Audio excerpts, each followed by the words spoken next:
Lal Qila blast से जुड़े आतंकी आदिल का सहारनपुर में ठिकाना फेमस हॉस्पिटल था। यहां पर वो कैसे पहुंचा, किस तरह का व्यवहार था, बताने के लिए हॉस्पिटल के डायरेक्टर जो मनोज जी हमारे साथ हैं, कैसा व्यवहार था और आपसे कैसे जुड़ा हो? सर, हमारे यहाँ जनवरी फरवरी में एक मेडिसिन की पोस्ट खाली थी कंसल्टेंट की। हमारे इसी साल हमारे यहाँ डॉक्टर अंकुर चौधरी हैं जो सर्जन हैं। वो पहले वीब्रोस हॉस्पिटल है दिल्ली रोड पे, उसमें काम करते थे और डॉक्टर अदिल भी वहाँ काम करते थे। तो मुझे डॉक्टर अंकुर चौधरी ने सजेस्ट किया कि वहाँ पे एक डॉक्टर अदिल हैं, अगर आप उनसे बात करोगे और अच्छी सैलरी दोगे तो शायद वो आ जाएं। उनका नंबर लेके मैंने डॉक्टर अदिल को अप्रोच किया और उन्होंने भी मेरे को यही बोला कि सैलरी पे ही हमारी बात हुई। बाकी मैं खुद आश्चर्यचकित हूँ कि इतना हाईली स्किल्ड, जो 100 में से 99 नंबर लाने वाला आदमी हो, जिसके रिसर्च पेपर पब्लिश हो, वो रेडिकुलाइज कैसे हो सकता है। ये मतलब हम समझ नहीं पा रहे हैं इस चीज़ को कि वो कोई अनपढ़ या वैसा व्यक्ति हो छोटे तबके का, वो ऐसी घटना में संलिप्त हो। तो यही देखते हुए हमने उसको अपॉइंटमेंट दिया एज ए फिजिशियन और उसने उतनी ही काबिलियत से यहाँ पे काम किया। बहुत समय में उसने मरीजों को ठीक करना, उनका इलाज करना, उनसे कनेक्ट होना और ओपीडी आईपीडी बहुत अच्छे से उन्होंने बढ़ा दी थी अपनी। और हमारा इतना ही था उनसे, लेकिन जब से ये घटना हुई है तब से हम लोग स्तब्ध हैं और हमारे मन में रात को नींद नहीं आती। यही विचार रहता है कि आखिर देश या समाज किस तरफ जा रहा है। जब पढ़े लिखे वाइट कॉलर जॉब वाले लोग ऐसी चीज़ों में आ जाएंगे तो कहीं ना कहीं विश्वास डगमगाता है। व्यवहार कैसा था उसका और कैसी बातें करता था? जिस तरीके से हम देख रहे हैं, उसका पूरा एक गैंग था, डॉक्टर का गैंग, वाइट कॉलर का। उसमें वो डॉक्टर उमर का नाम आता है, मुजम्मिल का नाम है, शाहीन का नाम होता है।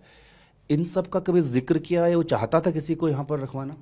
सर, व्यवहार की बात करें तो मेरा उनसे बहुत ज़्यादा कभी इंटरेक्ट किया उन्होंने मेरे से इंटरेक्शन नहीं हुआ ना, या उन्होंने मेरे से रखा नहीं। वो क्षणिक मिलते थे, आए और आपके गले लग जाएंगे, हालचाल लेंगे तो आप क्षणिक में यही समझोगे आदमी बहुत अच्छा है, मिलनसार है। हाँ, जो आपने दूसरा मेरे से प्रश्न किया, क्या कभी उन्होंने अपने किसी साथी को जॉब पे रखने की, जैसे अल्फला में थे उनके साथ, उन्होंने मेरे को कई बार अप्रोच किया कि मेरे मित्र हैं, सर्जन हैं, हजारों सर्जरी कर चुके हैं और शायद मुझे नाम तो नहीं मालूम है, लेकिन उन्होंने मेरे से कई बार अप्रोच करने की कोशिश करी। और मैं यहाँ पे थोड़ा सा अचंभित भी था कि डॉक्टर अंकुर चौधरी जिन्होंने सजेस्ट किया है, ये उनको रिप्लेस करके यहाँ पे सर्जन लाना चाहते हैं। तो मैंने उनको सीधा सीधा मना किया और इस बात को उन्होंने मुझे कई बार बोला कि मेरे एक दोस्त बहुत अच्छे काबिल सर्जन हैं और आप उनको ले आइए, आपका काम बहुत अच्छा लगेगा। ऐसे उन्होंने कई स्पेशलिटी में भी मेरे से बात की, कोई पीडियाट्रिक्स में या कार्डियो में, कि मेरे अच्छे दोस्त हैं, मैं उनको ले आऊँगा। इवन जहाँ उनकी मैरिज हुई है उन्होंने मुझे बताया था कि उनकी वाइफ एमडी साइकेट्रिस्ट हैं और मैरिज के बाद उनको ही अस्पताल में अपॉइंट करेंगे। तो मैंने भी बिल्कुल उसमें वाइफ को भी बिल्कुल जाने के लिए, आने के लिए बोला था उन्होंने।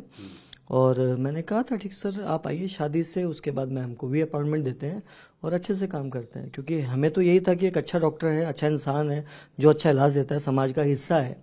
आप इस टाइम भ्रम की स्थिति में हो कि कोई आपकी नाक के नीचे ऐसे आतंकवादी गतिविधियों में शामिल हो सकता है। मैं तो क्षमा प्रार्थी भी हूँ देश से भी, जनता से भी।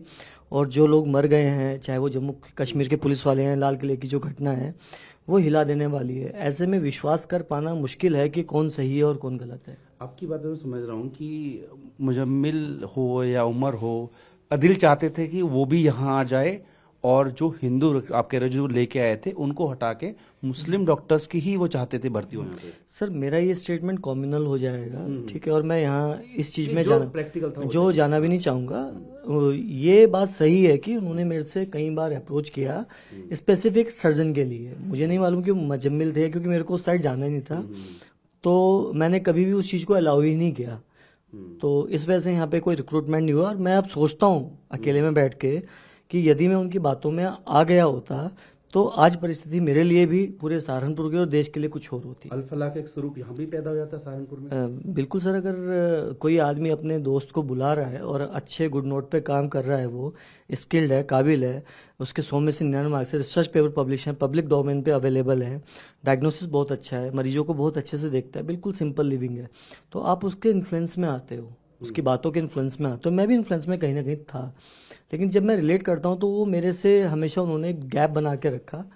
सिर्फ एक एम्प्लॉय और एम्प्लॉयर वाला रिलेशन रहा और मेरे से दूरी बना करके। हाँ, ये बात सच है कि उन्होंने मेरे को काफ़ी बार अप्रोच किया अपने फ्रेंड्स को कश्मीर के यहाँ लाने के लिए, जिसको मैंने डॉक्टर्स को एग्जैक्टली कश्मीरी डॉक्टर्स जो कलीग तो सर कश्मीरी ही होंगे, और उन्होंने मेरे को कई बार उनके बताया वो स्किल्ड हैं और हमारा जो अस्पताल में पेशेंट भी काफ़ी मुस्लिम आते हैं तो आपकी ओपीडी बढ़ेगी, बिजनेस अच्छा होगा। लेकिन उस चीज़ को फिर मैंने कभी एक्सेप्ट नहीं किया क्योंकि ऑलरेडी हमारे पास सारे डिपार्टमेंट फुलफिल हैं और वेल स्किल्ड डॉक्टर्स हमारे यहाँ काम कर रहे हैं काफ़ी टाइम से, तो किसी को हटाने का औचित्य बनता ही नहीं है, तो वो बात नहीं हो पाई। ठीक है, यहाँ सैलरी क्या थी और एकोमोडेशन भी क्या आप ही देते हैं? सर सैलरी जो थी जो हमने उनको अपॉइंटमेंट में दी है वो 5 लाख थी। उसमें हमने उनको एकोमोडेशन भी ऑफर किया था, लेकिन जहाँ पर हमारे और डॉक्टर्स रहते हैं उसमें 2 BHK फ्लैट अच्छे रेंट पे हमने दिया है और 2 डॉक्टर्स रह रहे हैं, एक डॉक्टर अनन्या पांड्या, एक डॉक्टर शोभित श्रीवास्तव है। तो उन्होंने पहले उसको रिजेक्ट किया, उसके बाद हमारे जो एडमिन हैं जयदीप साहब, उन्होंने भी उन्हें काफ़ी रूम्स दिखाए कॉलोनीज़ के अंदर, उन्होंने उनको भी रिफ्यूज़ किया। फिर मैंने डॉक्टर बाबर को बोला कि डॉक्टर बाबर लोकल है, मैंने डॉक्टर साहब देखो यदि आपका रूम नहीं हो पा रहा है, अकोमोडेशन नहीं मिल पा रहा है तो 10-15 दिन आप किसी होटल में रह लीजिए, आई विल पे, ठीक है। ये बताइए और फिर डॉक्टर बाबर को ही मैं बात आगे कंक्लूड कर रहा हूँ सर अपनी, मैंने डॉक्टर बाबर को ही बोला कि सर आप रूम आप देख लीजिए, इनको जो चाहिए दिलवा दो, मैं इनको एज HRA दे दूंगा, बात यहाँ पे खत्म हो जाती है। यानी कि आप अच्छी जगह रहने की जगह देने के लिए तैयार थे? बिल्कुल बता रहा हूँ मैं कि बाबू भी हाँ, ऑलरेडी हमारे यहाँ 2 डॉक्टर हैं, अस्पताल से 100 मीटर की दूरी पे बिल्डिंग है और अच्छे अपार्टमेंट बने हैं, उसमें वेल लिविंग है, और उन्होंने उन सब चीज़ों को रिफ्यूज़ किया और बोला नहीं मैं एकांत प्रिय हूँ और मैं थोड़ा सा आइसोलेटेड पसंद करता हूँ, पढ़ने लिखने वाला व्यक्ति हूँ। हमारा शक भी इसलिए नहीं गया कि सहारनपुर में काफ़ी कश्मीरी डॉक्टर्स काम कर रहे हैं, जैसे डॉक्टर ज़मीर अहमद हैं, शफीक रुबानी है, उन्होंने हमारे यहाँ सैकड़ों सर्जरी करी है और पेशेंट उनके नाम से आते हैं, नाम से ही जानते हैं कि कश्मीरी डॉक्टर। और इसके अलावा भी कई हॉस्पिटल्स हैं जहाँ कश्मीरी डॉक्टर्स काम कर रहे हैं, इवन सुपर स्पेशलिस्ट भी हैं।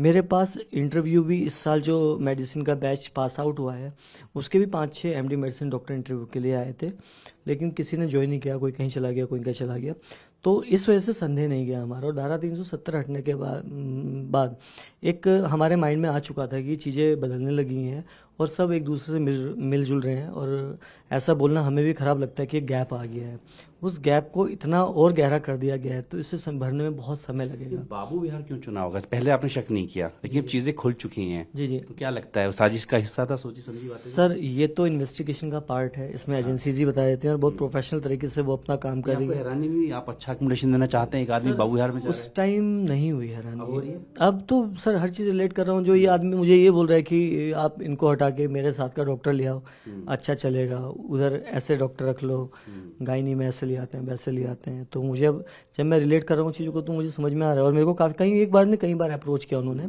इवन जब वो शादी में गए तो लीव लेने से पहले उन्होंने मुझे नहीं बताया, मुझे मैनेजमेंट से पता चला। जब वो आए उन्होंने मुझे कोई इंटीमेशन नहीं दिया, मुझे मैनेजमेंट से पता चला।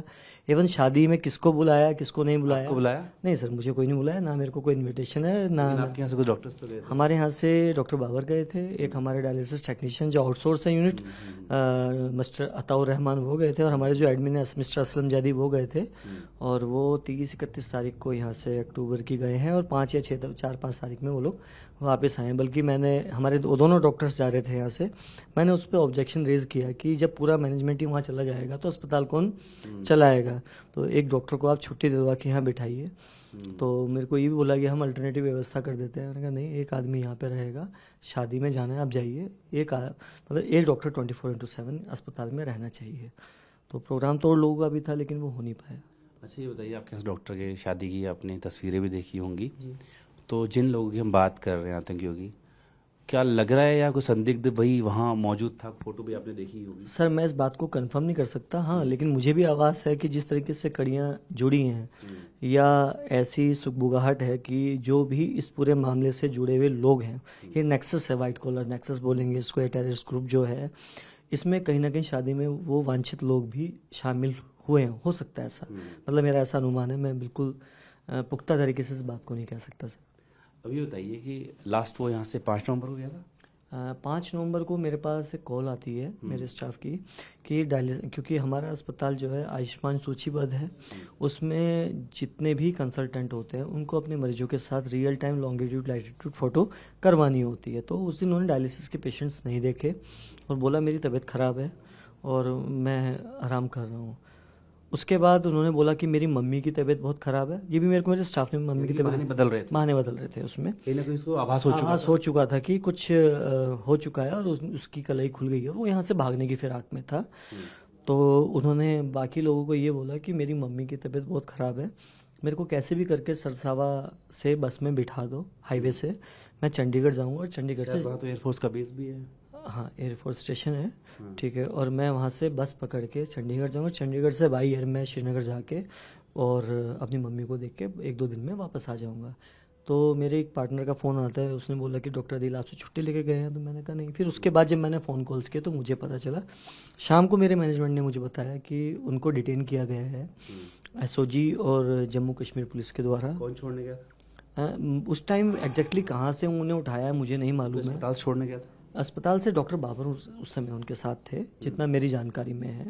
डॉक्टर बाबर उनके साथ थे और एसओजी और जम्मू कश्मीर पुलिस की संयुक्त कार्रवाई ने उनको डिटेन किया या उठाया। और उसके बाद मेरे को फिर मैनेजमेंट ने बताया और पता चलने के बाद मैंने जितना मेरा छोटा मोटा दिमाग काम किया, मैंने जम्मू कश्मीर पुलिस जहाँ से वो रहते हैं सर्च करके वहाँ के थानों के नंबर निकाले, कॉल करने की कोशिश की, कोई नंबर लगा नहीं। फिर मैंने डॉक्टर बाबर से संपर्क किया कि आप शादी में गए थे, आपके करीबी हैं, किसी का नंबर दीजिए। उन्होंने उनके 2 भाइयों के नंबर दिए, तो दोनों भाइयों के नंबर ऑफ थे। फिर एक अंकल का नंबर दिया, वो लग गया। मैंने उनसे बात करी, उन्होंने कहा वो तो बहुत अच्छे लोग हैं और मैं आपको जानकारी लेके बताता हूँ। इतना मैं ट्रेन से हरिद्वार से यहाँ पहुँचा, उनके अंकल का मेरे पास फिर फ़ोन आता है।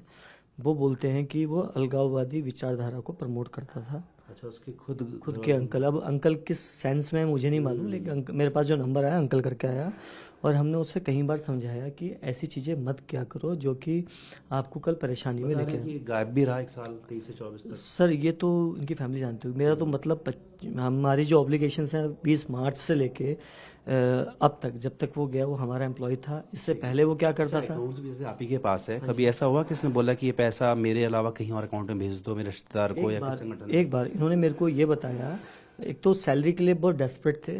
जैसे कि हमारा अस्पताल आयुष्मान सूचीबद्ध है तो हमारा पेमेंट्स का हमेशा क्रंच रहा है, तो सैलरी लेट होती थी और मुझे बार बार बोलते थे टाइम पे पैसा चाहिए कि मेरे घर में काम चल रहा है और मुझे कंस्ट्रक्शन करना है। इवन शादी से 3-4 दिन पहले उन्होंने मुझे कोई इनविटेशन नहीं दिया, बुलाया नहीं।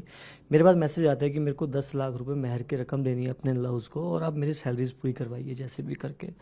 मैंने भी हमारे पास जितने रिसोर्सेज थे ड्रेन करके उनको पैसा भेजा और एक बार उन्होंने एक ट्रांजेक्शन अपने भाई के अकाउंट में करवाया था। वो भाई क्या करता है?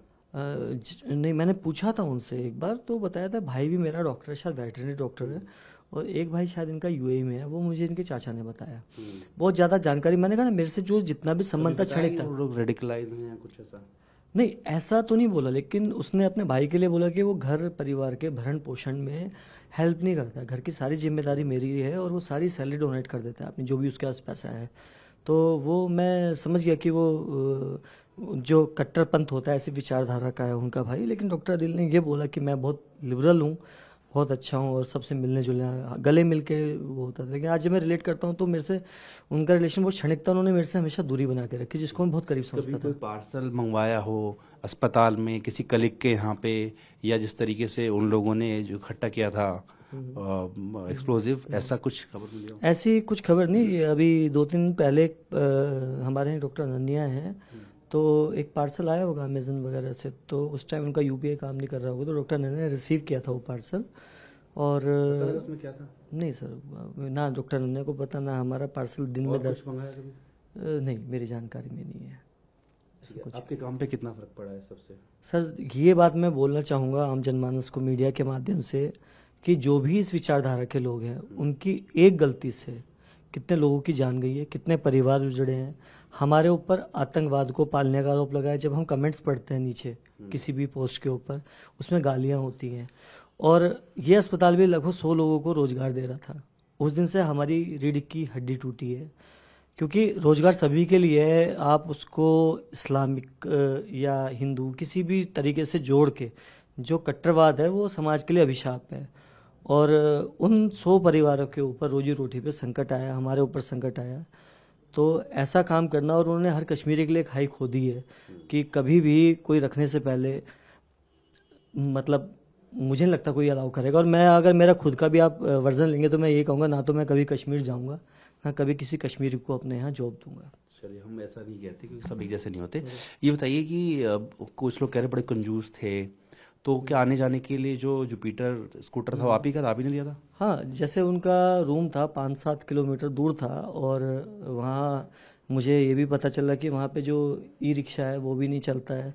फिर बीच में जब कांवड़ यात्रा चलती है तो पूरा रोड ब्लॉक हो जाता है। तो मेरे पास 2019-20 में मैंने किसी से किसी स्कूटी खरीदी थी, तो मैंने डॉक्टर अदील को उसकी चाबियाँ दे दी कि सर आप इससे आ जाओ, चले जाओ, बस इतना ही। तो पकड़ा गया तो स्कूटर उसके पास था उस वक्त? मुझे नहीं मालूम, क्योंकि वो कैसे पकड़े गए ये तो मेरे को नहीं मालूम। मेरे को बस इतना पता है कि उनको एसओजी और जेएंडके पुलिस ने, डॉक्टर बाबर साथ में थे, संयुक्त कार्रवाई में उन्होंने उनको डिटेन किया है। ठीक है। तो हैरानी की बात यही है कि वाइट कॉलर जो डॉक्टर्स हैं उनके जरिए आतंकवाद को फैलाया जा रहा है। वीडियो सहयोगी विपुल के साथ जितेंद्र भाटी, टीवी भारतवर्ष, सहारनपुर।